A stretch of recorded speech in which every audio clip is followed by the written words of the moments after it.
Immédiatement, on vous le présente. Il s'appelle Jean-Yves Fréchette, professeur au Collège François-Xavier Garneau à la retraite. Voilà. Combien d'années au collège? Oh, 35 ans. 35 ans? Ouais. OK. Avant toute chose, là, on est les étudiants ici. Là. Est-ce qu'on dirait quel prof fantastique ou... Ouais, pas payé comme prof? Je ne sais pas, vous poserez les questions après l'entrevue. Allez, posez-moi des questions, on y va, on démarre. Oui. Après, juste après l'entrevue. Ah là. Alors, merci d'avoir accepté d'être là. Merci. Alors, dans les particularités de cet homme, il y a le fait qu'il est aussi le père de Biz de Locolocas. Autre particularité, c'est que vous êtes Pierre-Paul Plot. Oui. Pierre-Paul Plot. C'est pas Pierre, c'est son frère, c'est Pierre Jean-Jacques, j'imagine. Ah, Pierre-Paul Plot. Alors l'un s'appelle Pierre, l'autre s'appelle Paul. Non, c'est mon pseudonyme que j'anime sur Twitter.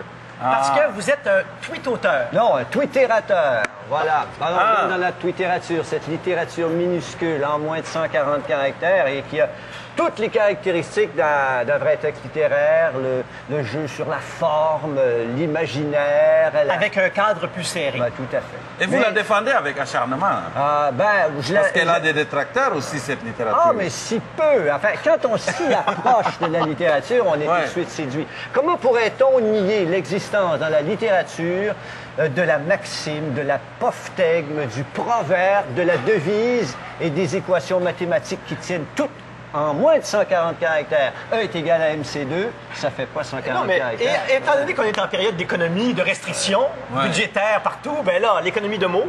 Ouais. Oui, mais c'est difficile de dire beaucoup avec peu de moyens. Je connais beaucoup de personnes qui disent peu avec beaucoup. Voilà, là. Ah oui, mais les détracteurs diront, le fait d'écrire dans les médias sociaux pour les jeunes, c'est un peu la qualité de l'écriture est toujours un peu massacrée. Ils ne sont pas des détracteurs, ils ont l'œil ouvert. Cependant, ce qu'ils ne savent pas, c'est comment procéder. Et c'est là que les adultes et les pédagogues doivent prendre leurs responsabilités et tirer l'écriture vers le haut et non pas vers le bas. Oui, j'avoue, je suis... non, mais la génétique, c'est fort. Je me range de son bord. Oui, ça, c'est clair. J'ai l'impression de voir Biz, mais plus tard. Hein? C'est fou, mais dans quelques années, là, plus tard. Vous imaginez Biz avec la moustache. Oui, la moustache turque. Parce que normalement, dans la vie, là, il n'y aurait pas cette moustache-là. Non, mais pas du tout. C'est un hommage aux Turcs que j'ai adoré. Enfin, un clin d'œil, un peu poilu, mais bon... Et aussi, cette espèce de rappel d'une grande institution turque qui est encore la présence du barbier, du Vous avez été au salon de barbier? Ah oui, tout à fait. J'allais me faire caresser. Oui. Alors, pourquoi Qu'est-ce qu'il y avait, qu'il y avait dans le tout compris? Je ne sais pas, mon oncle Silvio était un barbier. Et on a délaissé les barbiers. C'est comme si, au Québec, on avait cessé de se faire plaisir, nous, les hommes. Et le barbier, il fait quoi? Il donne 2 fois la mousse, il fait 2 fois la barbe, il brûle le poil des oreilles. Oui, tout à fait. Et il fait ça. Il faisait ça là-bas, là, en Turquie, tout à fait. Et ensuite, il mâche le cou, les épaules, les bras, jusqu'aux mains où il fait craquer chacun des doigts. On ressort là, non seulement beau, mais on sent bon puisqu'ils nous ont aspergé d'une espèce d'eau de Cologne au citron. Et voilà pourquoi il y a tant d'Adonis sur les bords de la Méditerranée. Mais le rapport à une certaine sensualité dans ça, ce sont des hommes qui font tout ça aux hommes. Oui, tout à fait. Et parfois, ils peuvent être... quand je suis allé chez le barbier, il y avait le père et ses 2 fils qui me travaillaient des 2 côtés. Non, mais et tout ça pour 5 liras turcs, c'est 3 $. Ça, c'est après négociation. Après ou avant négociation? Non, mais ça s'est bien passé, ça va. Et ce voyage-là, vous l'avez fait... vous faites des voyages, on appelle ça des voyages de groupe, mais c'est des voyages de groupe avec des gens que vous connaissez très bien. Ben voilà. Ce que nous appliquons comme technique de voyage, c'est des techniques qui sont particulières au Web 2.0.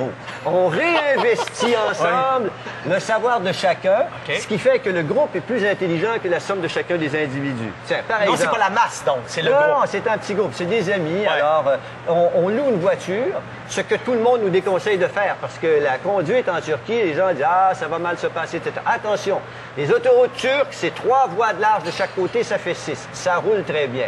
Ça, c'est inintéressant. Ce qui est intéressant, c'est quand on se perd. Quand le GPS devient inopérant. Et là, on découvre quoi? On découvre des plages qui ne sont pas dans les guides, qui sont remplies de Turcs, des plages de galets, où l'eau est chaude, où l'eau est limpide, où les jeunes montent en haut des rochers pour se précipiter dans la mer Égée. C'est fantastique. Vous êtes si poétique, mais question quand même. Quand vous voyagez dans ce type de voyage que vous organisez, est-ce que vous êtes plus du genre, ce que les biologistes appellent le biotope? c'est ce qui ne bouge pas.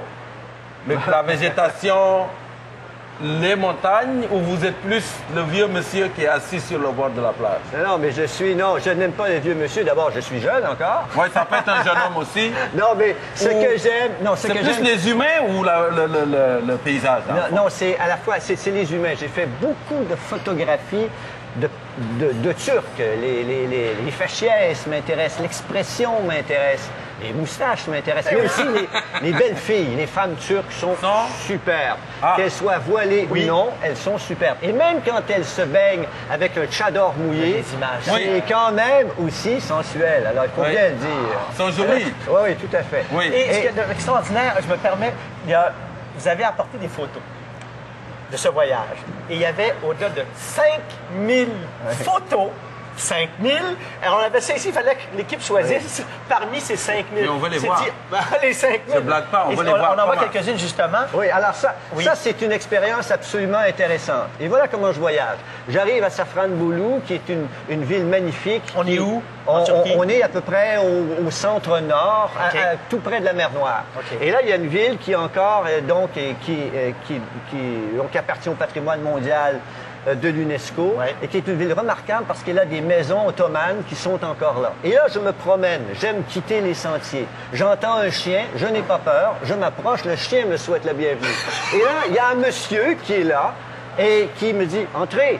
J'entre et là, je découvre un paradis. Il y a un petit jardin, la dame s'approche, elle tend la main, elle dit « Voyez-vous, ça se mange, ce sont des feuilles de vigne ». Le monsieur va à un arbre et pour me souhaiter la bienvenue, il m'offre des fruits. Et tout d'un coup... Directement. Oui, tout à fait. Et tout d'un coup, je dis, mais je peux vous photographier? Alors, je photographie. Mais il dit, j'aimerais vous envoyer cette photo. Alors, il va chercher son petit-fils qui me donne son adresse de courriel. Ouais. C'est formidable. Avec très peu de mots, donc. Avec très peu de mots. On a des mains et 10 doigts et on a une seule langue. Alors, vous voyez, le rapport de l'expressivité, c'est de 10 pour 1 avec les doigts. Est-ce qu'elle est aussi historique, cette Turquie? Parce Oui, que vous êtes tout à une fait. passionnée de l'histoire. C'est la Turquie, c'est une série de strates qui s'accumulent les unes par-dessus Qui les ne défend autres. pas l'autre. Non, qui se Vous superposent. sentez l'histoire là-dedans. Ah oui, mais les c'est- milliers d'années de C'est civilisation. ça qui est magnifique. Quand on va à Assos, par exemple, où il ne reste plus rien. Pourquoi? Parce que les Turcs ont été dépouillés de leur patrimoine au profit de qui? Au profit du British Museum de ce monde, au profit des Louvres de ce monde. Il reste 5 colonnes pour marquer l'emplacement d'un endroit où j'ai pu fouler les mêmes dalles de marbre Oui. qu'Aristote a foulé une certaine époque. Non, Oui. m'avouez que c'est pas banal, non? Oh non, pas du tout. On sait même plus où Dollard des Ormeaux, notre grand héros, a fini ses jours. Je dis même qu'ils ont influencé la littérature.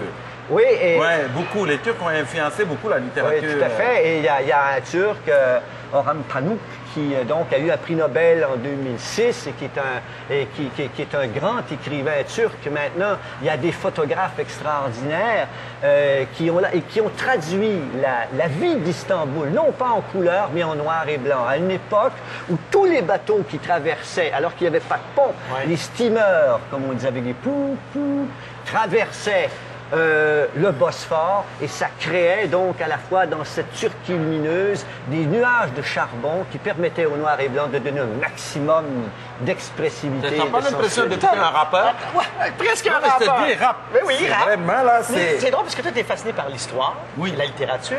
Et moi, tout mon intérêt, c'est qu'on est vraiment complémentaires parce que tout ce qui est sensoriel, Oui. ce que vous avez touché, ce que vous avez Oui. senti, est-ce que, Oui. est-ce que vous avez regardé, évidemment, vous en avez parlé, Oui. mais qu'est-ce que vous avez touché qui vous a marqué? Oui, c'est une question super importante et c'est cette façon méditerranéenne de découvrir les choses et ça nous vient d'un autre méditerranéen qui est Albert Camus qui dans Nos Atipasa fait l'exaltation de tous les sens. Et quand je voyage, je me dis qu'est-ce que je sens? Qu'est-ce que j'entends? Qu'est-ce que je goûte? Qu'est-ce que je touche? Et qu'est-ce que je vois en dernier lieu? Hein? Parce que donc, il C'est faut ça. privilégier ce qu'on n'utilise jamais pour l'expérimenter ailleurs et découvrir les gens qui sont là. Ne pas avoir peur de se faire peur. Ne pas avoir peur de rester dans l'autobus en attendant que Et le qu'est-ce pape que vous parte. avez touché? Ah, j'ai touché des vieilles pierres. J'ai serré beaucoup de mains sympathiques. J'ai frôlé des tissus. J'ai touché des pêches, non mais une pêche turque, attention. Lorsqu'on la mange, il faut mettre un verre dessous. Pourquoi? Ça Parce qu'on gicle. on a en prime un demi-verre de jus de pêche qui nous vient après avoir dégusté la chair. Il y a un seul endroit au monde où ça se peut, et c'est en Turquie. Déguster nos pêches maintenant, je ne sais pas, j'ai pas vu celle du marché. Là, Elles seront belles au mois d'août. Ah, elles seront belles au mois d'août, mais là, elles sont belles maintenant en Turquie. Jean-Yves, la question au départ, si on était étudiant, est-ce qu'on dirait que c'est un merveilleux professeur ou un professeur correct? Tu Qu'est-ce que dirais t'en quoi, penses? toi? Moi, j'aurais adoré passer des heures et des heures assis sur un banc Ouais. à écouter et à être stimulé. Moi, je Wow. pense que je ne veux pas être partie de votre groupe de voyage. C'est surtout Ouais, ça, c'est tu ça. vois. Merci. Pas pour regarder là-bas, mais pour t'écouter, Oui. raconter les Merci. choses. Merci. C'est vraiment Merci. magnifique. Wow. Merci beaucoup. Et la génétique, Hey, on c'est est fort. parti, hein. on est parti en voyage. La génétique, c'est fort. Je te dis là, Après la pause. je vois double, je te jure. Après la pause, on voit les résultats de cette toile. Cette toile qui, normalement, serait impossible à faire parce que c'est une toile sur l'eau. La délicatesse de la Ouais, délicatesse. exactement. Et on cuisine, évidemment.